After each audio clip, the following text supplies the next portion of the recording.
This is the teeter cannon, and it's one of the most beloved features here on Berm Peak. It's really unique, it's crazy looking, it's scary to actually attempt, but there are some obvious criticisms. For one, you can't really train with somebody over it. There's so many different ways that could go wrong. That was sketch. But we had always planned on building a bypass for it. So one person could hit the cannon, one person go around, or both people could take the route around it.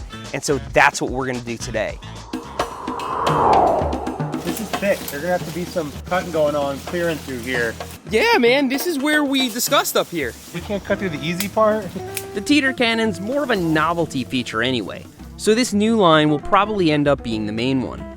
For the first few days, I'd be editing, and Kevin would run the show. I don't like the teeter cannon. I don't like the teeter totter. So I'm pretty stoked about this trail and take some pride in this one. I gave him executive authority to cut the trail however he saw fit, as long as it exited around the top of the Elmer Fudd skinny. After that, we'd both think of some ways to spice up the trail, but that's not really how it worked out.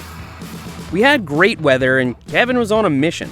He chose a line, cleared out a massive thicket of laurels, and started getting acquainted with the terrain underneath.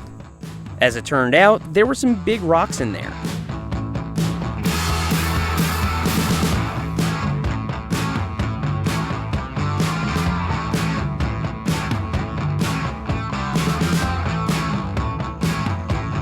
Kevin wasn't building the bypass trail we had originally planned, but rather a masterpiece.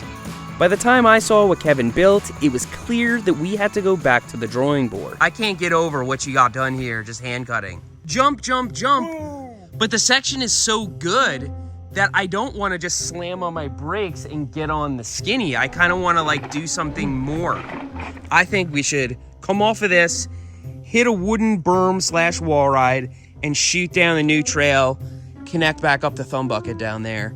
And by the end of the fall, we'll have the biggest, longest run we've ever had. To ride Kevin's line to the Elmer Fudd Bridge just to bypass the teeter cannon would require a whole lot of braking. And scientifically speaking, braking is converting fun into heat, which dissipates from your rotors. Instead, we wanted to find a way to keep the trail going. But to keep the trail going, we need to switch directions quickly, much like we do with this wooden berm after the Kevin jump. But for this hairpin turn, we'll need a much bigger, steeper version of this wooden berm, making it basically a curved wall ride. With enough speed, we should just stick to the wall like one of those motorcycle cylinder thingies.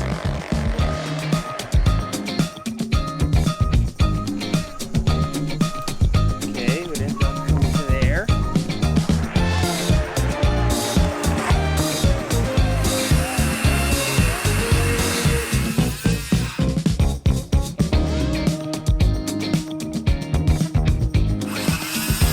So what I've gone and done is cut these curves out so that we can string them together and kind of stick frame it. So I'm gonna carry these down to the site and lay them out and see if they line up the way I hoped.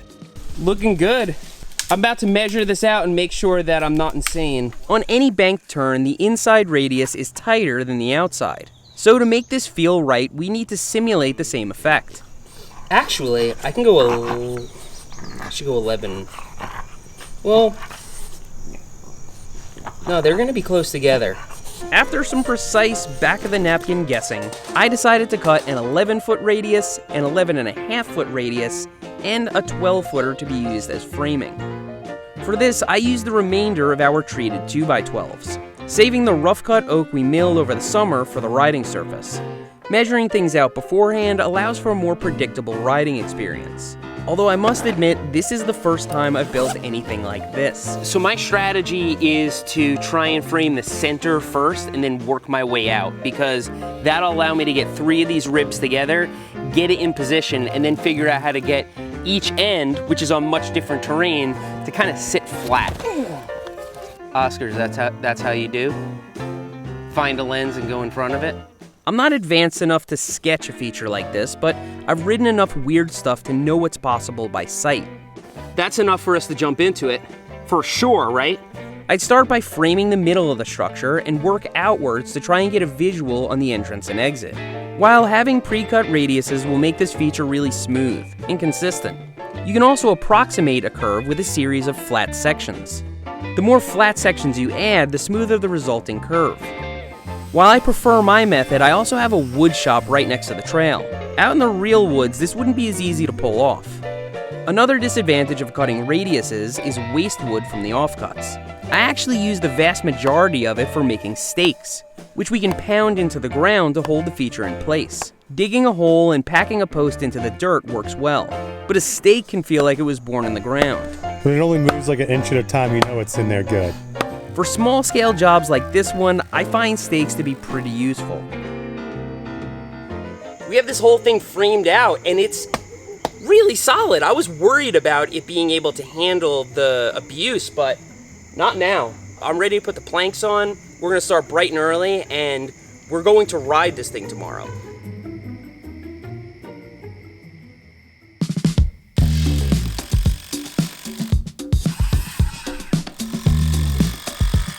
So if you don't install your first plank right, that can cascade across the whole feature, and then when you stand back and look at it, you're like,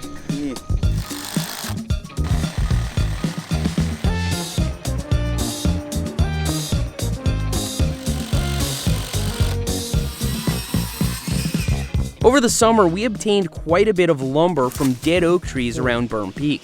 We brought it down to the mill and had heavy 2-inch planks made, and left them rough cut for traction. Rough cut oak is perfect for a job like this, as it's strong, provides traction, and gives us full license to call this feature the oak barrel. But with all the blood, sweat, and planning we put into this feature, we still have no idea if it's gonna work. Will we stick to this wall like a motorcycle cylinder thingy?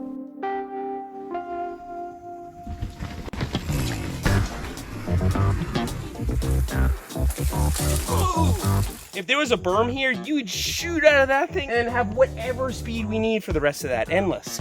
Did it not work great that time? It worked so good. But yeah, I have to get up higher on the wall and try and just jump off. Just stay higher.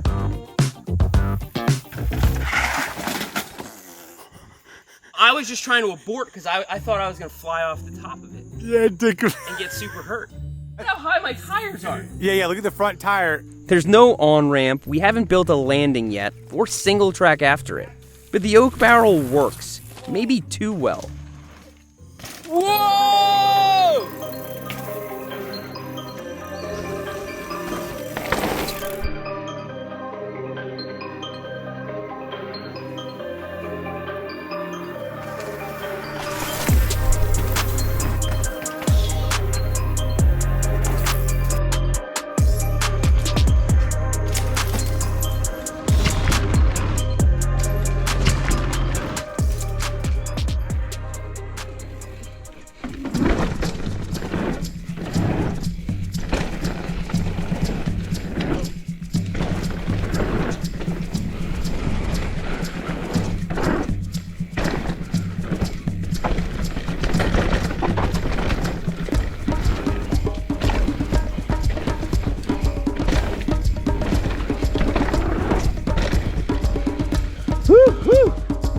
The section Kevin built before the Wallride is probably my favorite on Berm Peak.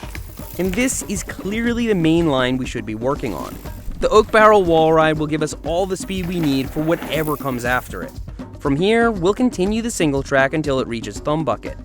In fact, this is Thumb Bucket Trail, and will eventually connect to where we last stopped building. I know progress on Thumb Bucket stopped over a month ago, when we returned the rental excavator. Due to delays in the global supply chain, we've been at a standstill. But the wait is finally over.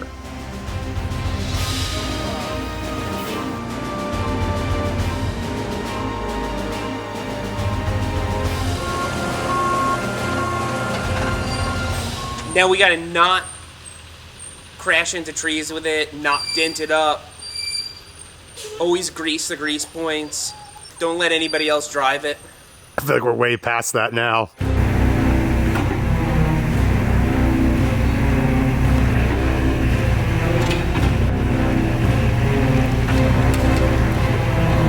Today, we take delivery of a very capable, permanent replacement, spec'd exactly how we want. This is gonna change the game, and I'll tell you all about it on the next build. Thanks for riding with me today, and I'll see you next time.